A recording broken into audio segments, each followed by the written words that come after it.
내가 밤낮 간구하는 가운데 쉬지 않고 너를 생각하여 청결한 양심으로 주상적부터 섬겨오는 하나님께 감사하고 내 눈물을 생각하여 너 보기를 원함은 내 기쁨이 가득하게 하려 함이니 이는 내 외조모 로이스와 내 어머니 유니게 속에 있더니 내 속에도 있는 줄을 확신하노라.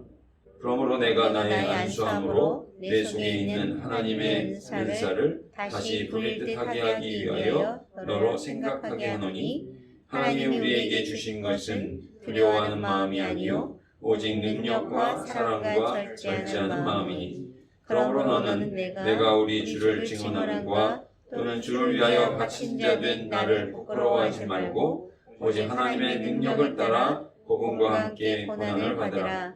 하나님이 우리를 구원하사 거룩하신 소명으로 부르심은 우리의 행위대로 하심이 아니요 오직 자기의 뜻과 영원 전부터 그리스도 예수 안에서 우리에게 주신 은혜대로 하심이라. 이제는 우리 구주 그리스도 예수의 나타나심으로 말미암아 나타났으니 그는 사망을 패하시고 복음으로써 생명과 썩지 아니할 것을 드러내신지라.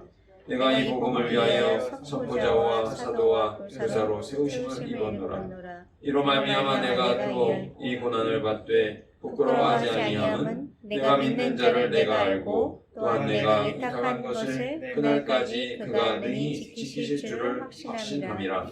너는 그리스도 예수 안에 있는 믿음과 사랑으로서 내게 들은 바 바른 말을 본받아 지키고 우리 안에 거하시는 성령으로 말미암아 내게 부탁한 아름다운 것을 지키라.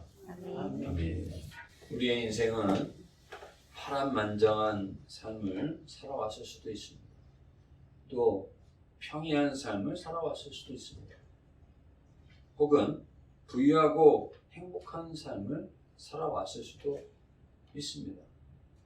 그런데 어떠한 삶을 살아왔든 예수를 믿고 구원을 받고 영생을 얻는다는 것이 하나님의 진리의 말씀이라고 한다면 우리는 바울처럼 한 길로 전심을 다해 살아가는 삶을 살아야 할 것이며 그러므로 말미암아 영원한 생명과 의의 면류관을 반드시 얻는 자가 되어야 할 것입니다.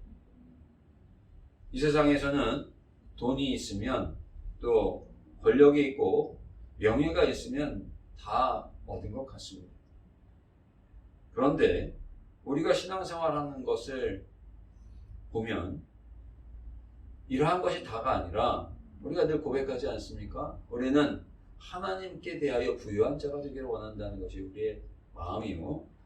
세상으로서 다 가져도 할 수 없는 것, 구원받고 영생을 얻는 것을 알기 때문에, 믿기 때문에 하나님을 통해서 하나님으로 가능한 것을 얻고자 하는 것이 바로 우리의 신앙인 것입니다. 오늘 말씀에 보면 사도 바울은 사형이 집행되기 전에 사랑하는 아들 디모데를 보기를 원했습니다. 죽기 전에 그의 삶이 복음이 모든 것이라는 그의 고백과 그의 전도의 삶을 이 사랑하는 디모데에게 그 진리를 기록해서 전달하기를 원했습니다. 디모데는 연소하고 또 좀 내성적이었던 사람이었던 것 같습니다. 이로 인해서 에베소 교회를 담임하기에는 좀 어려움이 있었습니다. 좀 담대하고 말도 좀 유창하고 그래야 또 강력한 그런 어떤 리더십이 있어야 에베소 교회와 같은 그런 소아시아 교회 중심교회 아닙니까? 그런 큰 교회에서 목회를 하려면 또 당시에 이단이라든지 영지주의라든지 이런 혼란 가운데서 교회를 바로 세우려면 그런 능력이 있는 그런 강력한 지도자여야 할 것 같은데 디모데는 겉으로 볼 때는 좀 연약해 보이고 소심해 보이고 나이도 좀 연소해 보이고 좀 부족해 보이는 그런 가운데서 에베소 교회를 담임하게 되어졌습니다. 그런데 디모데는 그것으로 인해서 어려움을 가질 수도 있었지만 그에게 특히나 더 어려웠던 것은 자신의 영적인 아버지와 같았던 사도 바울이 옥에 갇혀 있었다는 것이요. 또 옥에 갇혀 있을 뿐만 아니라 이제 사형이 집행될 날이 가까이 왔다라고 하는 사실이 그를 무엇보다 낙심하게 했던 것 같습니다. 바울은 어떤 사람입니까? 부활하신 주님을 환상 가운데 만났던 사람이요. 그 이후에 그는 전적으로 변화돼서 기독교 복음의 최고의 전도자가 된 사람이 바울 아닙니까? 또 디모데로서는 신앙의 가문에서 살아났지만 그의 외조부나 그의 어머니나 다 신앙의 그런 가문을 이루는 그런 분들이었지만은 최고로 신실한 목회자가 될 수 있었던 것은 바로 바울의 기도와 바울의 지도 때문이었다고 말할 수밖에 없습니다. 그런 바울을 잃는다고 하는 것은 마치 지붕이 날아가는 것과 같은 그러한 심정일 것입니다. 때는 로마 황제 네로의 박해가 시작된 AD 64년에서 67년경으로 그렇게 알려져 있습니다. 이때에 사도 바울은 순교를 당하게 되어지죠.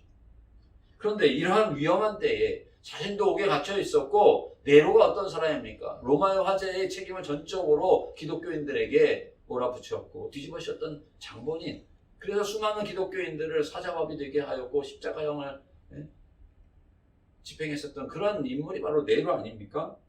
그런 위험한 순간에 디모데를 자신이 옥에 있는 이 로마로 부른다고 하는 것, 오늘 말씀에 보면 그 이유가 무엇일까요? 하나님의 은사를 다시 부릴듯하게 하기 위해서 이런 마음으로 디모데를 부른다라고 이야기를 하고 있는데, 하나님의 은사를 부릴듯하게 한다라고 하는 이 바울의 의도가 도대체 무엇인가? 우리가 짐작은 할 수 있지만은 그것을 우리는 깊이 좀 되물어볼 필요가 있고, 그것이 중요하다라고 하는 말씀인 것입니다. 왜 그 위험한 사지의 순간에 에베소 교회를 다임하기도 벅찬 이 디모데에게 좀 와서 나를 만나보기를 원하는 그런 전가를 보내고 가깝지도 않은 그 길을 오게 해서 디모데를 만나고자 했습니다. 오늘은 3.1절 기념주일로 저희들이 지키고 있습니다. 일제 36년간 우리는 말도 글도 다 빼앗기고 나라의 모든 주권도 잃어버린 그런 상태였습니다. 이러한 때에 생각해 보십시오. 어떻게 우리가 낙담하고 쓰러지고 없어져야 된 우리가 3.1운동과 같은 정말 세계의 기념비적인 운동을 일으켰고, 이것이 독립운동의 기초가 되고 또 나라의 독립을 되찾는 그런 핵심적인 그런 운동이 될 수 있는 일을 우리가 행할 수 있었을까요? 그 중심에는 예수 그리스도의 십자가의 복음으로 충만한 성도들이 아무것도 없는 것 같았으나 그들이 있었기 때문에, 그들의 중심에 성령이 역사하셨고 예수 그리스도께서 살아계셨기 때문에 그런 운동을 일으킬 수 있었던 것이죠. 다 빼앗기고 짓밟혔고 아무것도 남지 않은 우리가 어떻게 그런 위대한 기상을 가질 수 있었겠느냐 하는 것입니다. 오늘날에도 독도를 노리고 있는 가운데 있고, 위안부 문제를 덮으려고 하버드의 램지어 교수의 망언을 이용하는 이 일본의 모습을 한번 보십시오.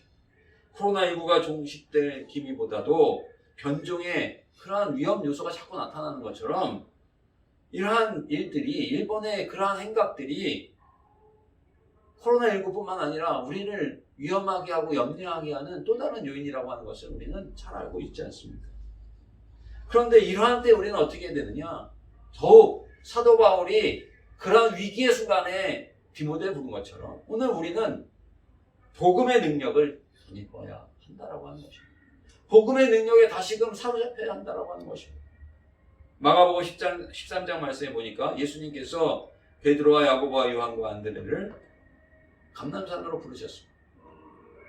어느 때 이러한 일이 있겠는가? 어느 때 이러한 일이 있겠습니까? 재난의 징조가 무엇입니까, 주님?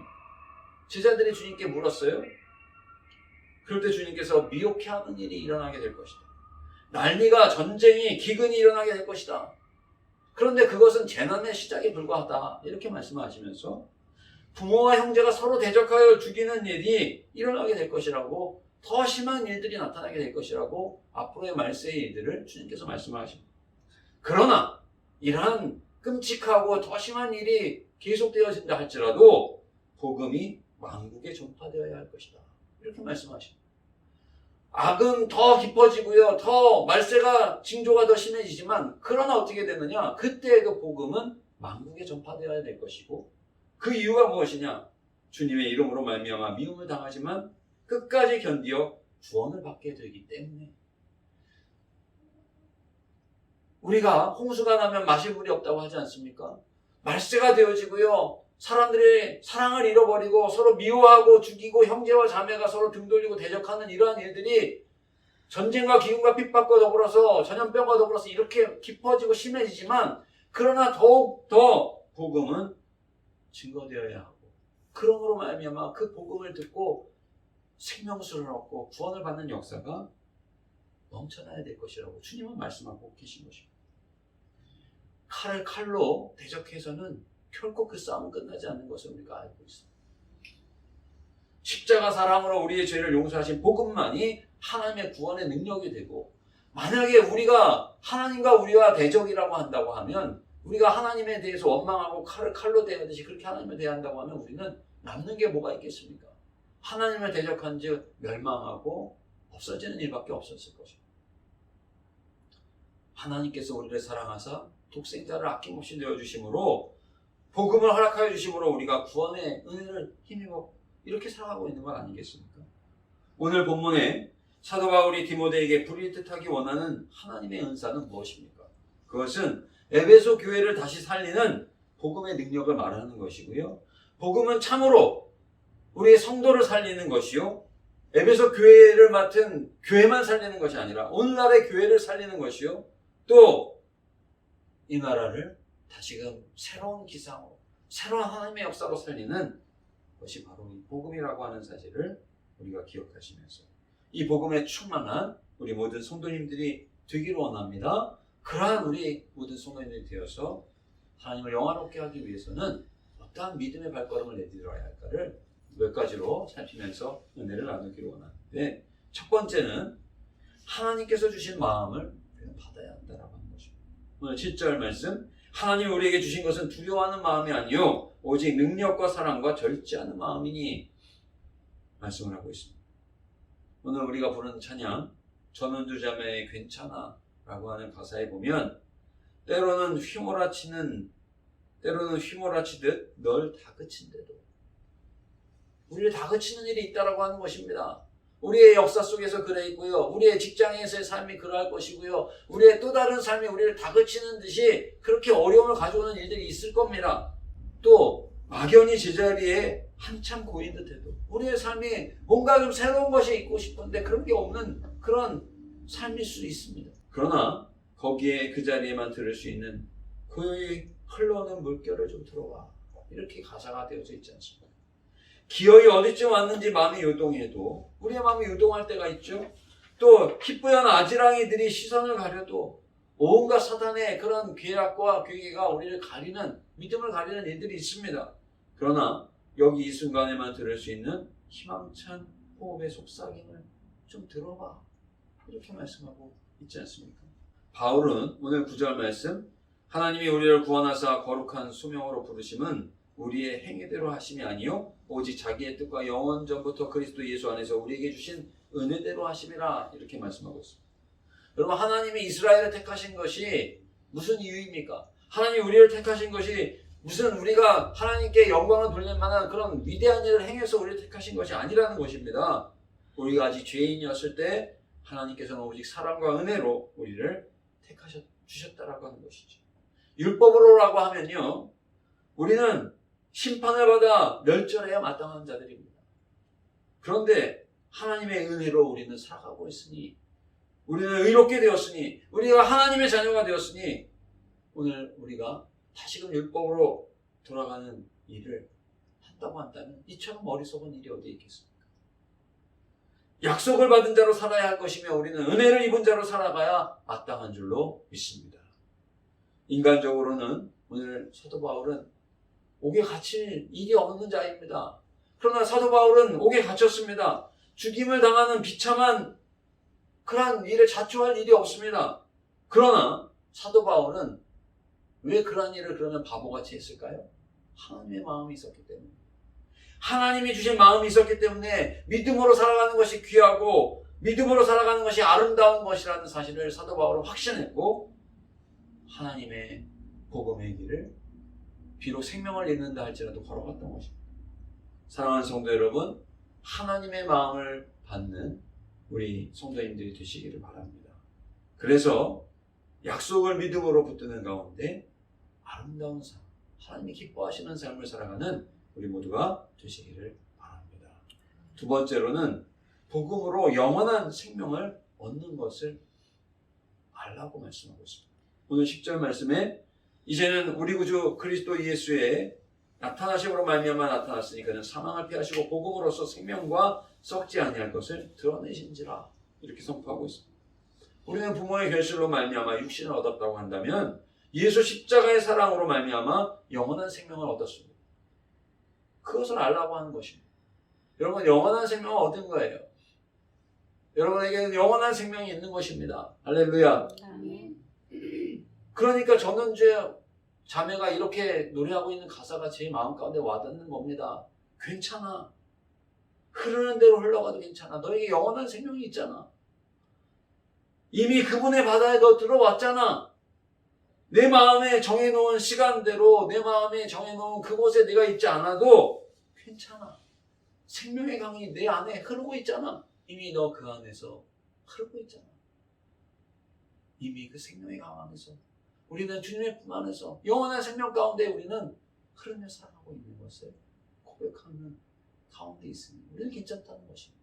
요한복음 10장 18절 이를 내게서 빼앗는 자가 있는 것이 아니라 내가 스스로 버리더라. 나는 버릴 권세도 있고 다시 얻을 권세도 있으니 이 계명은 내 아버지에게서 받았노라 하시니라 말씀하고 있습니다.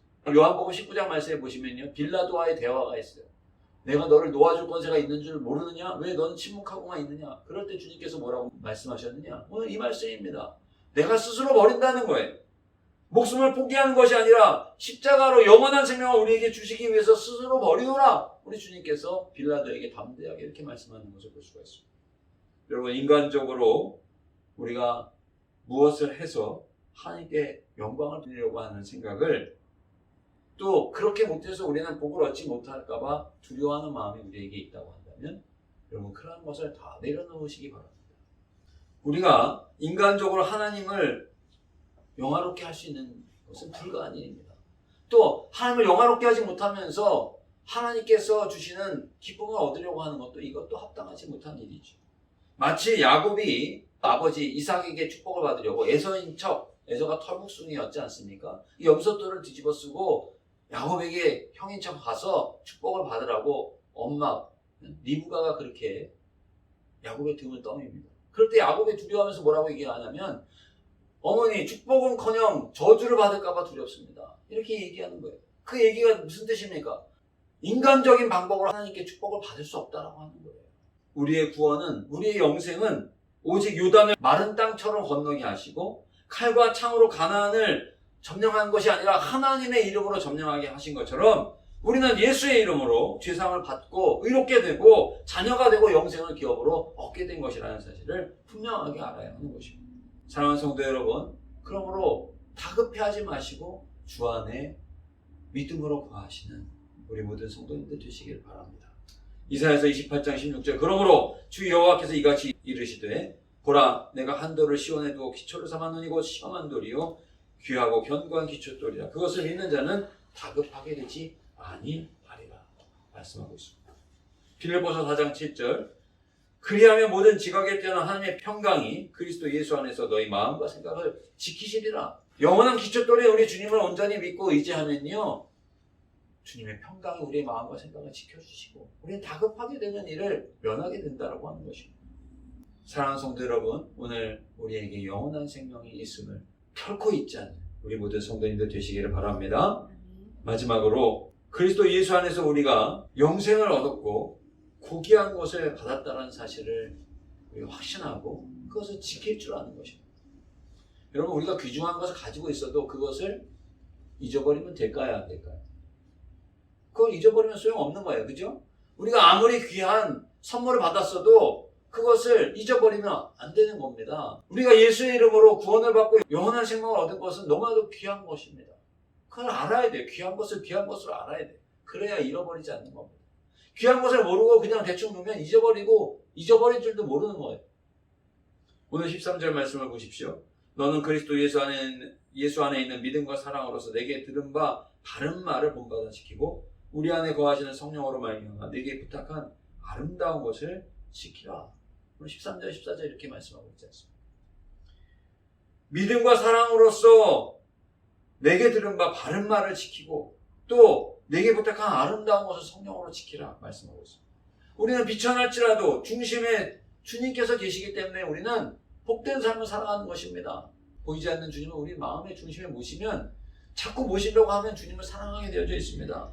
그런 자에게 세상에 줄 수 없는 기쁨과 고귀함이 생기는 것입니다. 우리는 그것을 알게 되는 것입니다. 고귀한 줄 그제서야 알게 되는 거예요. 겉이 화려한 삶을 꿈꿔도 다 녹게 되어져 있습니다. 제가 아는 참 부유한 분이 있어요. 권세도 있었습니다. 그런데 지금 나이가 드니까 무슨 소용이 있어요? 이 땅에서는 아무리 귀중한 것이라도 아무리 자기가 쥐고 흔들던 권력이 있어도 다 놔야 됩니다. 최선을 다해서 조용하고 성실하게 우리가 힘써야 될 것이 무엇입니까? 바로 주님을 우리의 마음의 중심에 모시는 것이요. 중심에 모신 그분을 사랑하는 것이요. 그러므로 말미암아 주님이 주시는 기쁨과 고귀함을 우리가 얻었다. 그것을 놓치지 않고 살아가는 것이 우리가 힘써야 될 일이라는 사실입니다. 잠언 1장 7절에 여호와를 경외하는 것이 지식의 근본이거늘 미련한 자는 지혜와 훈계를 멸시하느니라 말씀하고 있습니다. 우리가 주님을 따르면요 기쁨과 생명이 넘쳐나는 삶을 살게 되는 것입니다. 사마리아 사람의 비유를 우리가 주님께서 하신 것을 알고 있죠. 사마리아 사람은요 비천한 사람이었습니다. 그러나 그는 예수 그리스도의 사랑을 몸소 실천하는 사람 아닙니까? 그 사람 안에는 겉은 보잘것없어도 그에게는 주님의 고귀한 사랑이 들어져 있음을 우리는 주님의 말씀을 통해서 알게 되는 것이죠. 인간으로서 할 수 없습니다. 하나님의 마음을 얻는, 하나님의 마음을 갖는 우리 성도님들이 되시기를 바랍니다. 영원한 생명을 기업으로 받았음을, 그 고귀한 것을 받았음을 기억하시기를 바랍니다. 그리고 그 귀한 것을 기뻐하시면서 놓치지 말고 잃어버리지 말고 우리 주님으로 말미암아 우리에게 주신 그 고귀한 것을 지킬 줄 아는 우리 모든 성도님들이 되시기를 바랍니다. 사도 바울은 이렇게 고백을 합니다. 우리는 오직 모든 일에 하나님의 일꾼으로 자천하여 많이 견디는 것과 환난과 궁핍과 고난과 매맞음과 갇힘과 난동과 수고로움과 자지 못함과 먹지 못한 가운데서도 깨끗함과 지식과 오래 참음과 자비함과 성령의 감화와 거짓 없는 사랑과 진리의 말씀과 하나님의 능력으로 의의 무기를 좌우에 가지고 영광과 욕됨으로 그러했으며 악한 이름과 아름다운 이름으로 그러했느니라. 우리는 속이는 자 같으나 참되고 무명한 자 같으나 유명한 자요 죽은 자 같으나 보라 우리가 살아있고 징계를 받은 자 같으나 죽임을 당하지 아니하고 근심하는 자 같으나 항상 기뻐하고 가난한 자 같으나 많은 사람을 부유하게 하고 아무것도 없는 자 같으나 모든 것을 가진 자로다. 아멘. 이렇게 말씀을 하고 있습니다. 여러분 오늘 우리는 주님의 은혜의 바닷속 가운데 살아가고 있는 자입니다. 이것을 기억하시고 이러한 은혜가 오늘 우리 모두의 것이 되시고 하나님 앞에 영광을 돌려드리는 복된 삶을 살아가는 모든 성도님들 다 되시기를 간절히 원합니다.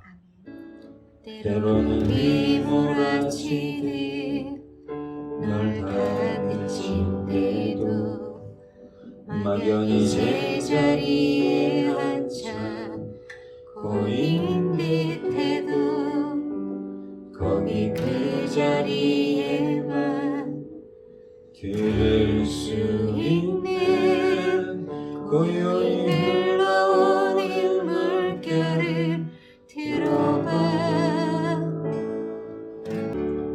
기어이 어디쯤 왔는지 밤이 오해도 부연 바지런이들이 시선을 가려도 여기 이 순간에만 들을 수 있는 희망찬 호흡의 속삭임을 들어봐.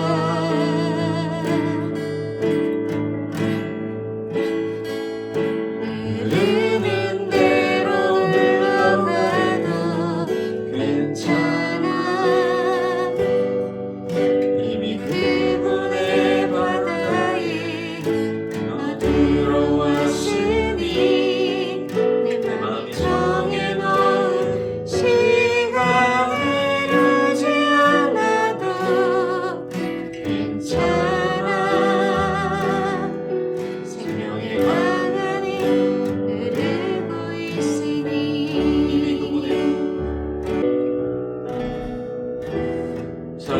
감사합니다. 오늘 저희들을 주님의 은혜의 자리로 불러주시니 감사합니다. 주님, 저희들은 아버지 하나님의 그 놀라우신 사랑 가운데, 하나님의 그 고귀하신 희생 가운데 하나님의 자녀가 되어졌습니다. 하나님의 백성이 되어졌습니다. 하나님, 하늘의 것을 사모하며 살아가는 자들이 되어졌습니다. 하나님의 마음을 잃어버리지 않게 하여 주시옵소서.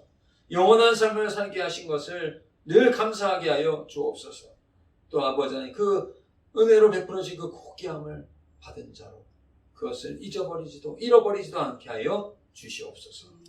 이제는 우리 주 예수 그리스도의 은혜와 하나님 아버지의 흑진하신 사랑과 성령님의 놀라우신 은총이 오늘 예배를 드리는 우리 사랑하는 모든 성도님들에게, 특별히 우리 은혜교회에서 그동안 함께 아름답게 섬기고 또 아름답게 교제하고 이제 여러 가지 이유로 인해서 안타깝게 또 우리가 당장은 함께 할 수 없지만 마침내 우리 주님께 나아갔을 때 함께 만나기까지 최선을 다해서 믿음의 삶을 살아가는 우리 정한 청년의 앞으로의 모든 삶 속에 하나님의 크신 은혜와 기쁨과 즐거움과 승리가 이제부터 영원토록 함께하여 주옵시기를 간절히 축원하옵나이다.